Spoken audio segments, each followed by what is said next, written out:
Welcome to my YouTube channel and welcome to this video. In this video I want to cover the equipment list that I put together on a budget getting back into video production. Back in the day I used to produce videos for weddings, commercials, how-to tapes, promo tapes, DVD authoring, and the whole 9 yards. And back in the day it took me a good $25,000 of capital to do just that. Today, however, you can get started on much less money, and we're going to go over that in this video. Without further ado, let's get into the equipment list and the prices that I chose. I'm going to cover each piece of equipment by themselves in individual videos. So let's just get into this list. So first on the list is the camera that I picked up. And after looking at various cameras on the market and the new choices that are available, like DSLRs and mirrorless cameras, I chose the Panasonic AG-UX 180 4K camera, which I'm using right now as my main camera, and that cost me $2,575.87. And I chose this camera for various reasons. We're going to cover that in the camera video. Next on the list, because this camera only came with one battery, is two separate batteries, or a kit that come with two separate batteries, and a dual battery charger. That kit is by Kastar or Kastar, and it cost $80.99. This battery kit was a good bargain because, simply put, the OEM batteries cost anywhere from $89 to roughly $226. And so for $80.99, I got two long record time batteries on a dual charger with an LCD panel that tells you exactly where at in the charge cycle that these batteries are, from 0 to 100%. The next piece of equipment on my list was a tripod. Now I have other tripods. I've got Manfrotto tripods. I have a smaller tripod for my DSLR, and I have a much larger and heavier tripod for the shoulder cameras that I used to use. But I wanted a light tripod that would be usable for the camera that I chose, and what I chose was the Cayer 64-inch BV30. This tripod cost me $129.99. And I'll just say right now, for the money, that this tripod to me is well worth the $129.99. It's lightweight, robust, very well put together, and operates as a very professional fluid head tripod. The next thing that I bought was a stabilizer. I didn't buy a gimbal, and what I did buy was just a plain old stabilizer, a glide cam knockoff. I picked up the Neewer carbon fiber 24-inch glide cam knockoff. As you can tell, this knockoff is basically the same thing as a glide cam. Has a smaller base plate, but it has the two counterweights on the bottom and extends down to accommodate different weights of cameras. This stabilizer cost me $69.99, and it had also come with its own bag. The reason why I bought the Neewer stabilizer rather than a glide cam or a gimbal is because I've never used a glide cam before, and I didn't want to spend several $100s on a glide cam that I may or may not use, because it's going to take me time to get my skill level up to actually utilize this thing correctly. And I didn't buy a gimbal because I wanted to come into the stabilization area on a budget. And this thing is smooth. It's very well put together. For $69.99 you can get into a decent stabilizer that will allow you to hone your skill set and at the same time stabilize your shots when they're handheld. The next thing that I bought was a shotgun microphone, and I bought the shotgun mic because I'm really not particularly fond of on-camera mics, because you can hear the motors, you can hear the servo motors, and they just don't have the same quality as wireless lavalier mics and shotgun mics. I already have wireless mics. I have the Sennheiser EW100 series with a secondary block for shotgun microphones, And it has served me over 20 years. I'm actually using it right now. But I also wanted the shotgun mic for interviews of one or more persons, as well as putting it on my camera for street running gun type interviews. As you can well guess, I like the Sennheisers. There are other very well made shotgun mics out there. But once again, I wanted to get into the shotgun microphone on a budget. I didn't want to spend $200, $600, $1,200, $2,000 on a shotgun mic. And after looking at shotgun mics and researching them, I chose the BOYA PVM 1000 XLR broadcast microphone. And I chose this for different reasons. Number one, the frequency pickup response is that of the human voice. And it does very well. It has a warm tone. It's not a metallic tone. It's not a data tone. It's just a nice analog warm tone to it. The microphone also has two settings. It has an on microphone battery, a single AA battery, and it also works off of phantom power if you want to power it from your camera. The kit comes with a sound screen. It comes with a dead cat.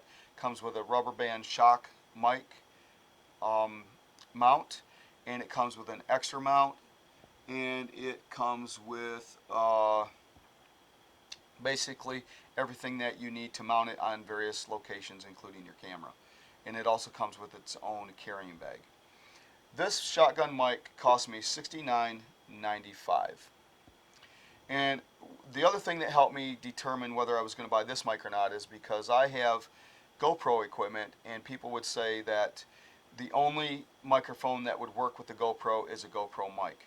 And that simply isn't true. I bought a BOYA lav mic for my GoPro, and it works flawlessly and holds up much better than the GoPro mic itself. So that was the other reason why I chose this mic. And I thought, well, you know, for $69.95, if this mic doesn't work, I can then go ahead and reinvest later down the road, spend more money, get a better microphone, and use this as a backup mic, and I'm not really out any money. The next thing that I bought was an XLR cable, a 6-inch XLR cable that I could attach the shotgun microphone to my camera with. And I'll kind of explain that when I show you the camera itself in its own video. That 6-inch XLR cable cost $4.70. The next thing that I bought for the shotgun mic was a boom stand. So with the boom stand, what I picked up was an Amazon Basic tripod boom stand, and it costs $19.49. It's not a C stand, it's not a $50 stand, it's not a $100 stand, it's a $20 stand, $19.49, but it does just fine. Now this stand is not a stand you want to throw around. It's not something that you're going to drop down a mountain and you're going to pick it up and use it. But if you're careful with it, you keep it in-house, or you just, you know, you can take it on location, but you're going to be careful with it. It should last a good long time. For $19.49, I've used it several times already, and it's still working. So it's a good mic stand to get you in the door. The next thing that I bought was a simple light kit because I wanted to be able to do interviews and product videos and product type videos for stock video without spending a lot of money.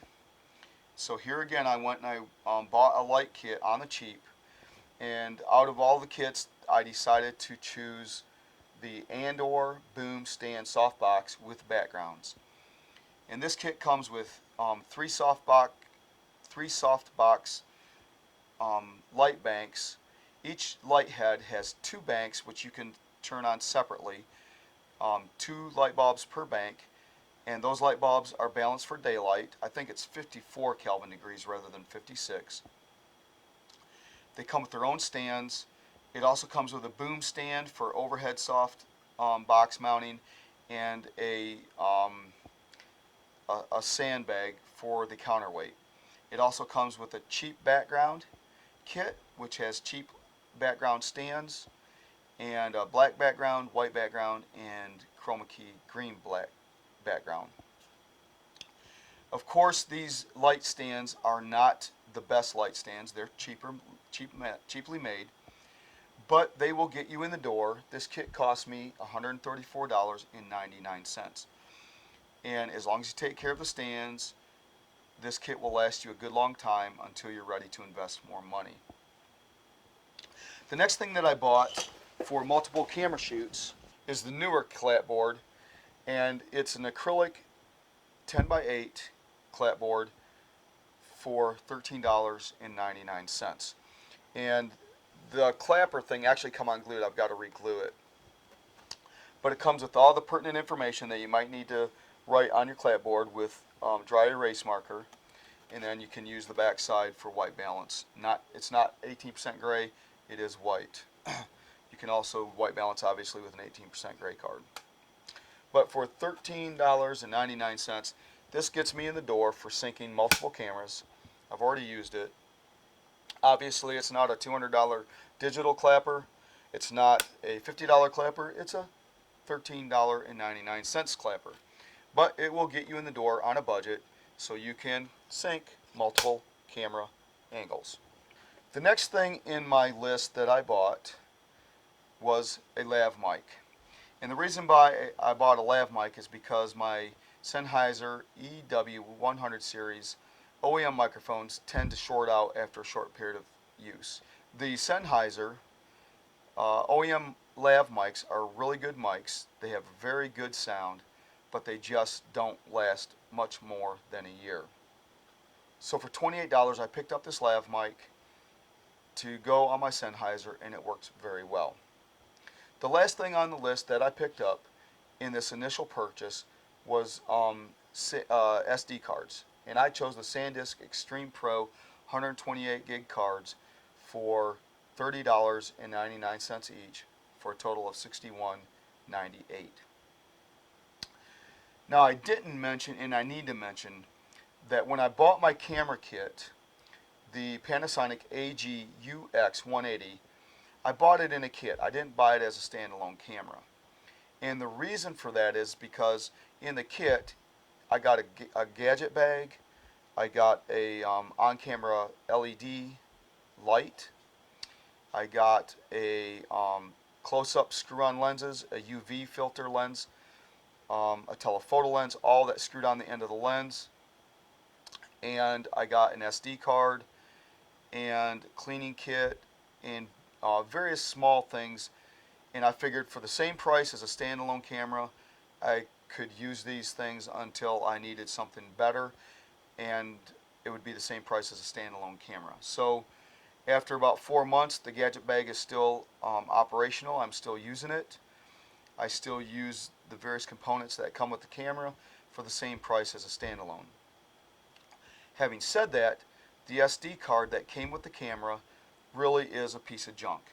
And it will work for standard definition video, but it will not work for UHD, and it will not work for 4K video. It's just too slow, which is why I bought the SanDisk Extreme Pro SD cards.